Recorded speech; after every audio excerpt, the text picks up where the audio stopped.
Hello everyone and welcome back to my channel. If you're new here, my name is Amy and I am on a financial freedom journey with my family. I share all about that and more on my channel. Today I am continuing our series of budget reviews. These are so fun. It seems like you guys are really enjoying them and I am seriously having so much fun filming these videos for you guys. It has really helped me to reignite my love of budgeting and debt payoff and all of the fun things that I do for myself, but it just kind of gets boring when you're just dealing with your own budget. So it's been really fun to look at other people's budgets and try to help out where I can, give advice where I can. Now, please keep in mind, this is not financial advice. I am just a regular mom from Wisconsin with not a lot of financial background other than my own stuff that I've done. So not financial advice, just helpful commentary. But anyway, let's go ahead and get into today's video. So today we are filming a budget review for Jenna. She is 39 and she lives in Tennessee. She works in software support and her husband is an investigator. They are married and they have one child who is 12 years old. Their annual gross income is about $139,000. Her short-term financial goals and priorities are to grow their emergency fund, save for Christmas, and invest more. They currently have 3 debts, which are a credit card, which is about $4,400, a car loan, which is about $14,000, and a HELOC, which is a home equity line of credit for $34,000. They currently have about $3,900 in savings. I'm guessing this is probably what their emergency fund is. Her husband does have a pension and she has a 401k with $54,000 in it. Their biggest financial struggle is staying within budget. Again, I've filmed, I think this is my 5th or 6th budget review, and almost everybody says the same thing here, which is totally common, and I struggle with it too. Staying within your budget can be so difficult, but something that will be super helpful is to make sure that your budget is realistic. So we will take a look at your budget when we get there, Jenna, and we will talk through that and how to make it more approachable and more manageable for you guys.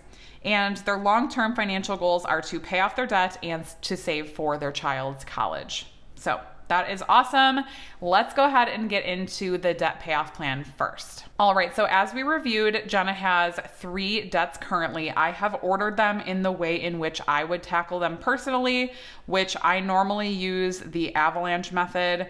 Now, again, she does currently have a 0% interest rate on this credit card, but for the sake of a debt snowball or debt avalanche, I personally would always prioritize credit cards because we know that 0% will not last forever. And so I would always prioritize credit cards regardless of what the current interest rate is.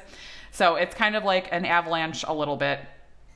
And then also it does follow the snowball, so it just happens that they are also in order of lowest to highest. So first priority, again, I would always prioritize credit cards. So she has about $4,400 on this 0% interest credit card, and her minimum payment is $100. I would try to tackle that right away.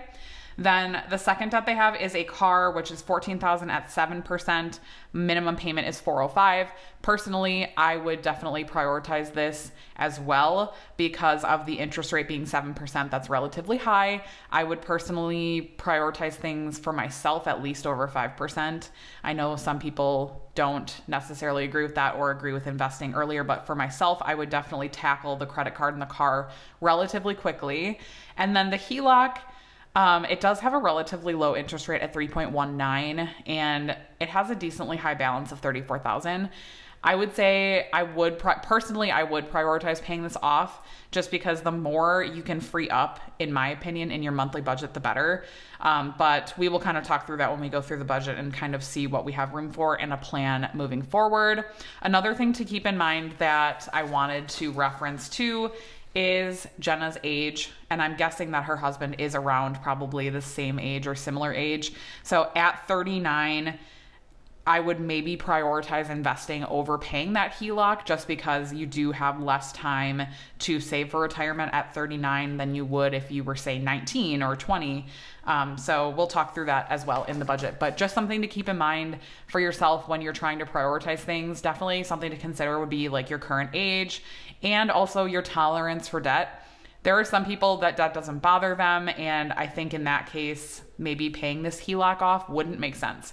But if you're somebody who's really bothered by debt and does not want to have debt, then it might make sense for you to tackle it. So just things to consider with that. So that's really all I have for the debt tracker / debt payoff plan. We will continue to talk through that as we go through a mock budget for Jenna, which I will talk about now. All right, so this is Jenna's budget, and a lot of these numbers came directly from her, so what their current budget is. The highlighted items are items I will talk a little bit more about and things that maybe we could modify or do something else with as we go through. But for their W-2 income, they are bringing in about $7,900. She does contribute 6% to a Roth 401k, and she does have insurance that comes out of her paycheck as well before this amount. 6% I think is a pretty good number. I would recommend bumping that up though as you are paying off debt, just to keep in mind the age and how much you want to have in retirement.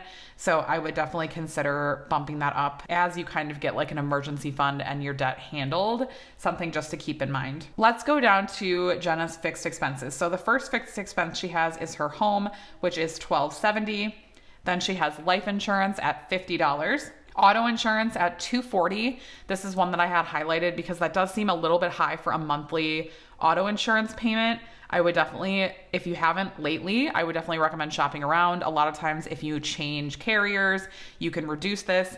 Another way that a lot of carriers have it is that if you pay biannually, so like twice a year or every 6 months, then you can get a discount. That's something that I personally do as well. So something to consider and something that you might be able to lower. She also has subscriptions of $175. Now, I'm not going to say that you should cut any of these necessarily. It's just something that I would look at closer. I don't know what all your subscriptions are, but if you have any in there that you're not using, I would highly recommend reducing some of them or canceling some of them. Something that my husband and I like to do is rotate our subscriptions. So if we want to have Netflix, we'll typically only get it for 1 month and then we'll cancel it. And then we'll not get it again for, 6 to 8 months or more. And then we'll get it for 1 month. So it just helps us not to have that recurring expense every single month. That's something that's been really helpful for us to make sure that we're being intentional with the subscriptions that we do have, because it can get a little crazy these days with like how many subscriptions that there are out there. Like there's so many different, subscriptions with Disney Plus and Hulu and HBO and Netflix and all these other ones. Like there's just so many. So that might be helpful for you. So I would just take a closer look at those. Electric, gas, and water, $620 a month. Again, I think that's probably reasonable. You know better than I do. I don't live in Tennessee, so I'm not sure if that is reasonable, but seems to be for me, I would guess. Cell phone, $220, and she does say that they have 3 lines. Again, this is another area where you may be able to save money, which brings me to our partner for today's video, which is Mint Mobile. Mint Mobile offers premium wireless for as low as $15 per month. My husband and I switched over to Mint Mobile and also added my son on our family plan over 2 years ago. Before we switched over to Mint, I used their coverage map on the website to make sure that the places that we frequent, including our house and workplaces, were going to be compatible with service. And the great news is that we have excellent coverage everywhere. With Mint Mobile, you can get high-speed data with unlimited talk and text on the nation's largest 5G network. You can even bring your own phone with your current phone number and contacts. And the best news of all is that it's super easy and fast to switch over to Mint Mobile. With their digital eSIM cards, you can switch in as low as 15 minutes. And if for whatever reason you need to speak to somebody with customer care, Mint Mobile has incredible customer service. They are available 7 days a week, and it's really easy to talk to an actual human being on the phone if you need to. Or they also have a plethora of self-service options as well. Again, thank you so much to Mint Mobile for partnering with me on this video. Let's go ahead and get back to the video. So Jenna, I would definitely check out Mint Mobile or another carrier for your cell phone, because it does seem a little bit high. $220 for 3 lines. I definitely think you could get that down. Now, I'm not sure if you have like any of your phones financed through that $220, but if that's just the amount you're paying for your lines, you definitely could get that down. So definitely check out like something that could make that cheaper. Again, I recommend Mint Mobile. That's what I personally use. My husband and I use that, as well as my oldest son. For our 3 lines, personally, I pay $30 for mine, $30 for my husband's, and then I think my son's is only $15 because we have him on like the cheapest plan. So that's $75 a month that we pay for 3 lines in comparison to $220. Again, we do pay annually, so we don't pay that every single month, but just generally we pay about $75 a month on average. So definitely could get that down if you wanted to shop around, kind of similar to the auto insurance. For internet, she pays $75 a month, and then she's got her debt payments here. So $343 was the minimum for the HELOC, $405 for the car, $100 for the credit card minimum, and then she has a UTMA for her child, which is $80. So all of that seems very reasonable. Obviously, we just have our minimum payments, and she did say she wants to save for her child's college. I'm assuming this is how she is saving for college. $80 a month seems great at this point in her budget. And again, similar to the investing, that is something that we could look at bumping up once you're in a better place with your emergency fund and debt. So total fixed expenses for Jenna is $3,578, which leaves the total remaining at $4,322. And that brings us up to our variable expenses. So for variable expenses, she has $1,200 for groceries. Now, for 3 people, that may be a little bit high, but if that's what realistically you're spending, like, I would rather be honest about that. So if that is really what you're spending, like, don't feel the need to reduce that. Like, if you're happy with that number and that seems reasonable for you, I'm all for it. She has $560 going towards her husband. I'm not sure exactly what this is. I'm guessing that it is personal spending money. And something that I did not see is personal spending money for herself. I'm assuming maybe this beauty fund is for her, so maybe that's what she considers her personal spending. But Jenna, one of the things that you referenced in your review is that you did struggle with staying on budget. So I think it might be good for you to kind of split these out differently, or split them out to be more like just yours could just be spending, and maybe bump it up a little bit. If $100 is not realistic for you for the whole month of personal spending, by all means, I think that you should increase it. So $560 for the husband, and then $100 for beauty. $300 for gas, again, seems reasonable. $400 for eating out. Again, could you get that down? Maybe. But if it's realistic for you, I would say leave it. $400 a month in eating out doesn't seem like totally crazy. I mean, we spend typically at least $300 a month, and some months we go over, so I don't think it's that crazy. And she has $100 for school. I'm assuming this is for her child, and like miscellaneous school things, or maybe school lunch or things like that. So all of those seem pretty reasonable to me. But what I would say, Jenna, is just make sure you go through these, maybe go through the last 3 months of your statements and just kind of calculate exactly what you spent in every variable category, and just make sure that these are realistic. Again, I would maybe rename this to your personal spending, and then maybe bump it up if it's not enough. So that leaves $2,660 for variable expenses, and that leaves your remaining at $1,662. Then we're going to sinking funds. So one of the things she referenced is wanting to save for Christmas. So we have a Christmas sinking fund at $100, a car sinking fund at $75, and a home sinking fund at $100. Obviously, you own a car and a home, so these are good sinking funds to have, and you wanted to save for Christmas. Obviously, we are in February right now, so if you save $100 a month, you'll be in pretty good shape for Christmas. Again, make sure that is reasonable for you, though. If you typically spend a lot more than that on Christmas, you might want to bump this up. Another thing I would consider for sinking funds is, personally, I have like a kids sinking fund. I know you do save up here for school and for college savings, but that's just something to consider. Personally, I have a kids sinking fund. And also, I'm not sure if you're like vacation people or if you're interested in traveling. It didn't really say much about that in your budget review. So don't feel obligated to create a sinking fund for that if that's not for you. But that's just another one that we personally have, is like a vacation sinking fund. So just something to consider as you're kind of building out a budget, is what sinking funds might work for you. But for now, we have $275 going into sinking funds every single month, which will leave you with a remaining $1,387. And let's talk about how we're going to split that up. So one of the things that Jenna wanted to make a priority in the short term is not only paying off debt, but coming up with an emergency fund. So one of the things that I would personally recommend when you're starting a debt payoff journey is to have a baseline emergency fund. So based on Jenna's review here, she has $3,900 in savings. I'm gonna guess that that is all probably in her emergency fund.